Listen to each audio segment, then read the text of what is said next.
Boa tarde, estamos de volta Mundial e você chegando mais uma vez com muita alegria, muita satisfação em estar aqui nesta bancada da Vibe Mundial FM para levar muita informação para você aí do outro lado. Para isso, hoje o tema é importante, hein? Se eu fosse você, eu ficava aí. Estou recebendo hoje aqui Dr. Eduardo Tomazevicius Filho. Muito bem-vindo. Muito obrigado, Samira. Boa tarde a você, boa tarde aos ouvintes da Rádio Vibe Mundial. É um prazer estar aqui, uma rádio que eu já ouvi tantas vezes, então estou muito contente de ter essa oportunidade de conversar aqui com você e com os ouvintes sobre esse tema tão importante, que é relacionado ao direito da criança. Direito da criança. Muito obrigada por sua presença aqui. Vamos só colocar o teu microfone um pouquinho mais pertinho, isso. Qual o nome da mamãe? Elvira. Dona Elvira, fiquei sabendo que a senhora ouve a Vibe Mundial desde sempre. Um grande abraço, viu? A gente já começa com esse calor humano, por isso que ele já conhecia a gente em casa. A família, a rotina da casa acaba sendo uma base muito importante para a gente, né? Com certeza. Por isso que a própria Constituição diz que, em matéria de direito da criança, a família é fundamental. É família, sociedade e Estado. É isso aí. E já ouvi a Rádio Mundial há mais de 25 anos. Ó, que delícia! Isso é muito bom. O doutor Eduardo, ele é professor da Faculdade de Direito da USP, advogado, está aqui com a gente para falar deste livro que já está aqui, o livro em mãos, mas ele terá uma noite de autógrafos no dia 6 de dezembro na Livraria da Vila, em Higienópolis. Presta atenção nesse bate-papo, porque esse é um livro bem importante, porque a gente está falando do Estatuto da Criança e do Adolescente. E hoje o nosso tema é exatamente o subtítulo deste livro, é a efetividade dos direitos e o impacto das novas tecnologias. Você está nos ouvindo, eu já ia emendar com a pergunta, mas vamos lá, você que está nos ouvindo pode acessar o YouTube da Vibe Mundial, é só ir para o site também, vibemundialfm.com.br, lá tem o assistir ao vivo, vai direto para o YouTube. Se quiser deixar alguma pergunta, pode deixar, que depois a gente manda para o doutor para ele responder para nós. Pode ser? Pode. Combinado? Pode mandar pelo Instagram também, eu estou à disposição. A gente vai passar todas essas informações aqui, aí ele tira essas dúvidas para a gente. Doutor Eduardo, são mais de 30 anos do Estatuto da Criança e do Adolescente. Não se tinha muita internet na época, né? Como você enxerga hoje a tecnologia entre as crianças? A gente está falando de 32 anos. Lá atrás, falava-se o quê de internet? Uma coisinha ou outra. Era muito início para nós brasileiros, principalmente. Como que você enxerga o uso da tecnologia hoje pelas crianças e pelos adolescentes? Porque acaba sendo uma coisa só. O que aconteceu, e todo mundo sabe, é que houve uma mudança da infância e da adolescência. E o Estatuto da Criança e do Adolescente, por sua vez, reflete essa infância do fim da década de 80. Eram crianças que brincavam na rua, crianças que assistiam à televisão, então ficavam ali com os programas infantis, Xuxa, eram os programas da época, e não tinha internet para ninguém. A internet ainda era usada só em nível acadêmico por poucas instituições e, sim, um uso muito restrito. A abertura comercial da internet ocorreu em 1995, ou seja, 5 anos depois do Estatuto. Isso significa que as regras que estão no ECA, em relação à proteção da criança, correspondem a essa infância que não existe mais. Então, quando a gente lê as regras, a gente tem uma ideia de como as coisas eram. E o que aconteceu nos últimos tempos? Primeiro vieram os computadores, depois veio o acesso à internet, os celulares e as plataformas de streaming. Como essa aqui que nós estamos usando. Exatamente. Então, as crianças hoje, sendo que, na verdade, os pais não sabiam como manter as crianças dentro de casa, hoje é o contrário. As crianças querem ficar quietinhas ali, sentadas no quarto, na sala, o tempo todo no celular, não querem mais fazer as atividades físicas, não querem viver aquela infância de antigamente. Então, nesse sentido, nós temos uma mudança que talvez não se preste muito atenção quanto aos hábitos, mas essa mudança a gente já sabe que traz muitos riscos para as crianças e os adolescentes, em diversos aspectos. Em termos de proteção até mesmo da vida, como também de consequências que nós vamos ver lá no futuro. Ele falou que a gente, né, era difícil entrar para casa, né? Mas a gente dormia bem, né? Porque a gente já voltava para casa cansado. E hoje a meninada acaba passando a noite acordada também. Ou seja, tem uma influência também na saúde da criança e do adolescente. Sim, muda a saúde, muda as formas de relacionamento entre elas, muda também os hábitos, né, de estudo, influencia o tempo que antes se dedicava, por exemplo, para a leitura de um livro, hoje o tempo é usado para ficar na internet. Também nós tínhamos a preocupação que havia no direito era da invasão da privacidade. Ninguém podia ficar, por exemplo, com uma câmera filmando a casa de alguém, o paparazzi, né, aquele fotógrafo que perseguia as celebridades. Hoje nós temos o contrário. Nós temos uma evasão da privacidade. Isto é, por meio das redes sociais, a gente quer que todo mundo nos acompanhe. A gente vive uma vida em tempo real. E nós somos adultos, mas as crianças e adolescentes que não têm a consciência dos riscos envolvendo essa evasão da privacidade. E é tão ardiloso esse procedimento que a gente fica querendo ser visto. Imagina um adolescente que ainda uma criança, um adolescente que está numa fase de formação da sua personalidade, porque o Estatuto ele reconhece que dos 0 aos 18 anos os seres humanos estão em formação. E é verdade, hoje a gente, olhando para trás, a gente percebe que aos 18 anos, quando tínhamos 18, a gente imaginava que estávamos prontos. Mas não é verdade. Não tinha maturidade. Então, veja os riscos envolvendo a ansiedade de você querer ser visto o tempo todo, ser acompanhado. E se não acompanha, entra em depressão, gente que, enfim, comete suicídio. Né? Então, temos coisas terríveis acontecendo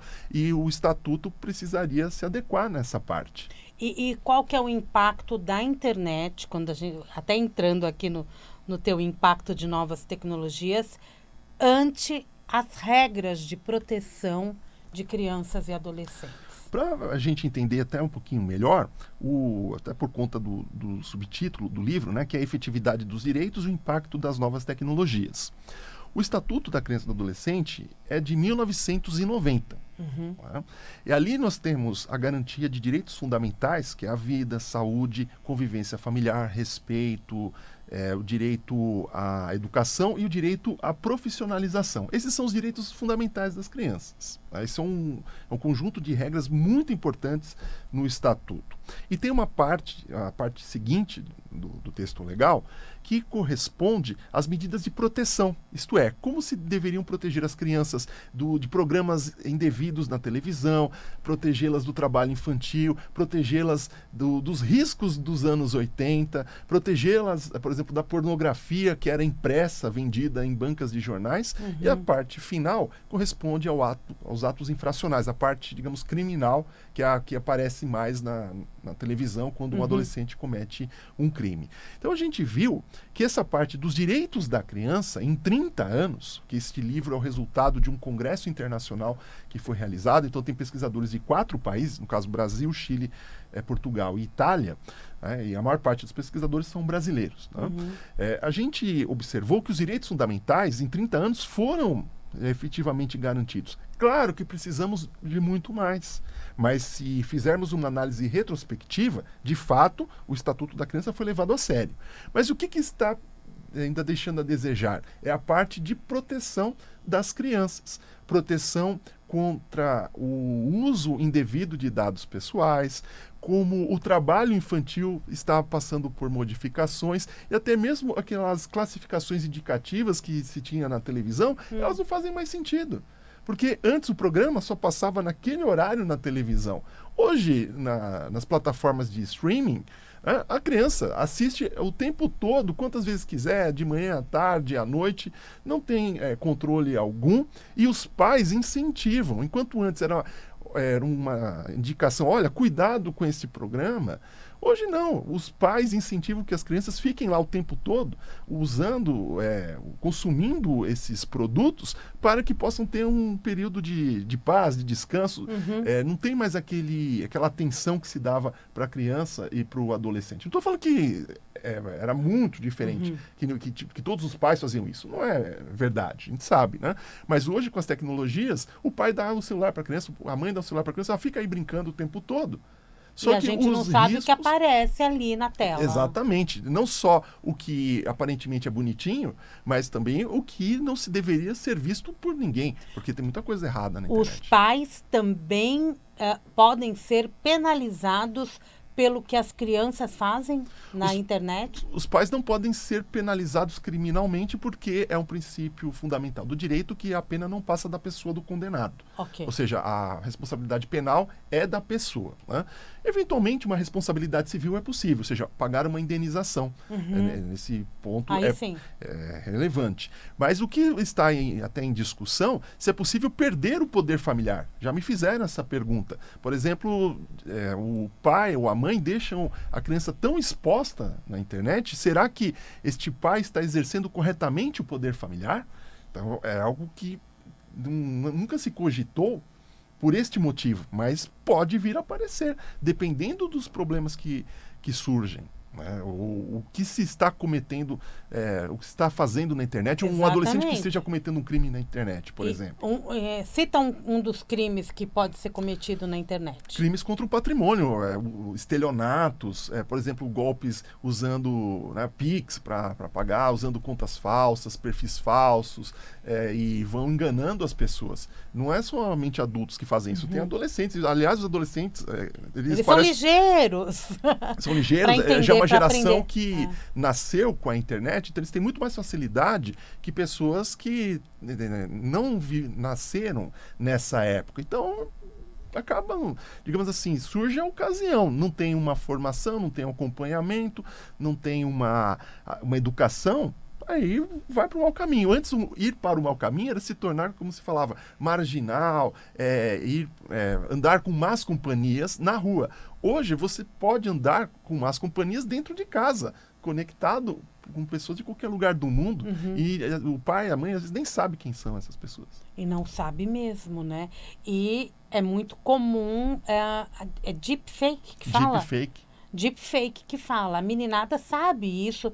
Adultos fazem também, tá? Que é substituir o rosto nas fotografias. Sim. E isso acaba sendo muito comum, a gente não tem ideia. Quando a gente vê foto de famosos, né? Fala assim, isso aqui não é a pessoa, porque o corpo está diferente. Isso também é suscetível de crime ou não tem lei? Agora teve nessa parte de mudar o rosto ainda não tem uma previsão legal. Tem em relação aos crimes contra o patrimônio. Isso teve que ser alterado no Código Penal, só que fica a dificuldade de combater esse tipo de crime. Porque são crimes cometidos dentro de casa, ninguém sabe quem é, a vítima não conhece o seu agressor. A gente vai enfrentar essas questões cada vez mais daqui para frente. É difícil chegar até a origem da situação. Bem difícil. É bem difícil, né? Diante a tudo isso, a gente tem aqui um Estatuto da Criança e do Adolescente que é eficiente, que é importante para todos nós. Tivemos nessas 3 décadas muitas evoluções, mas é preciso ser atualizada. Você acredita que sim, né? Já foi em algumas coisas. O Estatuto passou por 2 grandes atualizações. A primeira foi a violência doméstica, que seria a Lei da Palmada, só que não recebe esse nome, recebe o nome de Lei Menino Bernardo, em homenagem ao menino, o Bernardo. Que apanhava? Que morreu, foi agredido pelo pai e pela madrasta, mas isso foi em 2014. Mas ia se denominar Lei da Palmada. E teve também uma modificação em matéria de adoção em 2009, que é a Lei Nacional de Adoção, que reformou parte do Estatuto da Criança e do Adolescente. Mas eu acho que precisaria também ter uma reforma do Estatuto da Criança nessa parte das tecnologias e em matéria de medidas de proteção. Porque qual era a proteção que se tinha? Era contra programas que passavam na televisão, acesso a explosivos, acesso a revistas pornográficas impressas, impressas e ao trabalho infantil. Olha só como mudou tudo, Samira. A criança vai ver isso e vai dar risada. Exatamente. Então, primeiro, com celulares e computadores, ninguém mais quer saber de jogo de sinuca, ficar com explosivos, aquelas coisas que vendiam a torto direito aí nas cidades. Né? A pornografia era proibida. O que se tem com a internet? Pornografia disseminada e, por incrível que pareça, é trágico, mas tem adolescentes que se tornaram protagonistas dessas coisas. Porque eles se filmam, eles tiram fotografias, tem gente que vende a sua foto e um adulto... Nude mesmo? Nude. Um adulto tomar essa decisão, tudo bem, o problema é dessa pessoa. Mas um adolescente não tem noção do risco que corre. Porque postou a foto, mandou a foto, você não recupera mais. Então, qual é o impacto disso depois de 20, 30 anos? Será que essa pessoa desejará ser lembrada por isso? Então, esse é um problema. Né? Então, toda essa parte de pornografia mudou, fora a exploração de pornografia que se faz, enganando crianças e adolescentes, tem os pedófilos mesmo, ou seja, coisas que estão no ECA. O ECA também foi alterado nesse sentido para punir os pedófilos, né? Que é um caso bem gritante e que tem casos e casos aí para contar. Mas aí a gente observa que o Estado, por meio da polícia, procura combater com isso aí. Mas ele entra pelo ECA ou por outra lei? No Estatuto da Criança. Estatuto da Criança. Isso foi uma mudança. Já houve mudanças ao longo do tempo para aumentar esse tipo de penas. Né? Mas a gente vê que há uma repressão nesse sentido. Mas quais são os outros pontos que estão em aberto? Por exemplo, é o trabalho infantil. Porque ele era do século XIX, porque as crianças trabalhavam, porque no século XIX não havia aposentadoria, não havia previdência social. Qual era a previdência do adulto? Era a garantia que os filhos iriam sustentá-lo no fim de sua vida. Então, era natural colocar as crianças para trabalhar desde cedo. E também não tinha sistema educacional. Era uma outra época no século XIX. Então, se fizeram leis para coibir o trabalho infantil e para que as crianças fossem para a escola. E quando se fez a primeira lei de proteção da criança, em 1923, isso foi um escândalo à época, porque as crianças trabalhavam, inclusive em espetáculos artísticos, e teve um grande ator brasileiro, que ele foi o líder de um movimento para tentar revogar essas leis de proteção à criança. Onde já se viu as crianças não poderem trabalhar com a gente no circo, no teatro, nos cassinos. Quem era esse? Era o Procópio Ferreira. Procópio Ferreira. Olha só, como as coisas mudaram. Vou tirar o nome dele do teatro. Vamos fazer uma lei. Era a questão da época. Era a época. Porque era natural a criança trabalhar. Aí houve toda essa luta para que a criança deixasse de trabalhar. O que a gente vê hoje? Os youtubers mirins. Então, crianças que trabalham profissionalmente de forma velada, usando a internet. Então, a criança recebe um presente, não é que o pai comprou. Esse presente a empresa mandou. A empresa manda e se cria um roteiro como se fosse totalmente, assim, não diria improvisado, mas ao acaso, mas não é tudo planejado.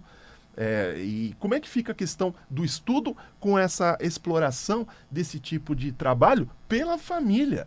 Porque na TV não pode mais propaganda de brinquedos. Não pode mais desde a década de 90. Pode ver que quando isso foi proibido, os programas infantis desapareceram e entraram nos programas de variedades. Como a gente tem na televisão de manhã e à tarde, são programas de entrevistas. Né? E as associações não reclamam disso? Ainda? Então, mas o problema é que a associação dos profissionais de propaganda, das emissoras de rádio e TV, como é que vai controlar o streaming? Não tem controle algum. Não tem controle algum, você não vai reclamar para quem? E também você vê a família apoiando, e a criança em formação, ela também quer ser artista, ela começa a ser bajulada, ela começa a ser idolatrada. Isso gera ansiedade, isso pode afetar o rendimento escolar, e começa a ver que estão ganhando muito dinheiro, isso também afeta. Se a gente for ver, por exemplo, em Big Brother, pessoas que eram do YouTube, né? YouTubers. Como essas pessoas são diferentes dos outros participantes. Aliás, são colocados lá porque são conhecidos dali. E a gente vê até a forma como se comportam, como se veem. Teve um último, né, que foi até gerou um certo desconforto entre os participantes, entre a população, né, da forma como a pessoa se comportava. Eu vejo, aí é a opinião da Samira, tá? Eu vejo a atuação ali dentro mesmo. São do mesmo jeito que eles são youtubers, quando eles invadem, ou instagramers também, não importa, quando eles estão neste programa de TV ou em outro, eles estão num personagem. Sim. Veja, mas isso será que pode causar danos no futuro, né? Essa é uma questão importante que você está trazendo. É uma questão. A criança de hoje, que pode ser criança de 8, 9 anos, mas pode ser já o adolescente de 16, lá daqui a 30 anos, quando o estatuto tiver 60 anos, ele vai pensar diferente e ele será uma pessoa diferente. Essa é uma questão. E não é só o que eu fiz foi legal, como isso atua no meu desenvolvimento como pessoa. Exatamente. E tem uma coisa mais grave ainda, Samira, sabe o que é? Quando a criança fica usando a internet, qualquer um de nós quando usa, os nossos dados são coletados. Nós não nascemos na época em que a internet estava disponível, então digamos que os nossos dados foram coletados já na vida adulta. E crianças que nasceram na internet, que já nascem, já são fotografadas, já têm contas em redes sociais, se fotografam o tempo todo, elas ficam também nas plataformas de streaming usando, tudo isso é coletado. Essas informações são tratadas por inteligência artificial, que é usado o tempo todo praticamente todas as atividades. Né? É um assunto que é da moda aqui do direito, o uso da inteligência artificial. Se você coloca a inteligência artificial para fazer análises do comportamento humano, que ocorre a partir da coleta de dados, como será que essas crianças de hoje, que serão adultos do futuro, poderão viver neste mundo? Porque se alguém que detém a tecnologia, detém as informações, sabe como essas pessoas se comportam, ou até mesmo ajudaram a moldá-las por conta do uso da internet, pode ser que se tenha o próprio desaparecimento das liberdades. Aquele livro 1984. Eu escrevi um trabalho 8 anos atrás, analisando o 1984 nos dias atuais. Nós estamos migrando para aquele mundo do George Orwell, literalmente, e não é exagero. Não é uma coisa, olha, eu estou fantasiando. Não, isso é real. Né? Então, nós estamos no direito discutindo qual é o futuro da democracia, o futuro das nossas liberdades. E um dos aspectos passa justamente pelo entretenimento das crianças e dos adolescentes. Vai ter que mexer um pouquinho nessa lei, a gente está aqui dando aquela cutucadinha, uma reflexão para que todos tenham, e quanto mais a gente falar sobre o tema, mais todos nós, a sociedade, vai ficar atenta e novas leis podem surgir de proteção. Aí pode até fazer parte do LGPD, que é a Lei Geral de Proteção de Dados. Exatamente. Certo? Terminou o nosso programa. Passa rápido, né? Muito rápido. Muito rápido. Tá aqui o livro, gente, Estatuto da Criança e do Adolescente, entre a efetividade dos direitos e o impacto das novas tecnologias. Tem lançamento no dia 6 de dezembro, a partir das 7 horas da noite, às 19 horas, na Livraria da Vila, aqui pertinho, em Higienópolis. O seu Instagram qual é? prof.tomassevicius. prof.tomassevicius. Isso. A gente vai colocar direitinho no nosso Instagram, aí todos podem seguir o doutor e mandar mensagem para ele também, está à disposição. Muito obrigada, viu? Eu que agradeço, muito foi um sucesso. prazer. Muito Igualmente. Obrigado. Te espero aqui mais vezes. Conversei com o doutor Eduardo Tomassevicius Filho, um dos coautores e organizadores deste livro aqui. Mundial e Você vai ficando por aqui. Eu volto daqui a pouco, tem Jornal da Boa Notícia. Amanhã, às 16h30, tem Mundial e Você. Um grande beijo e até lá.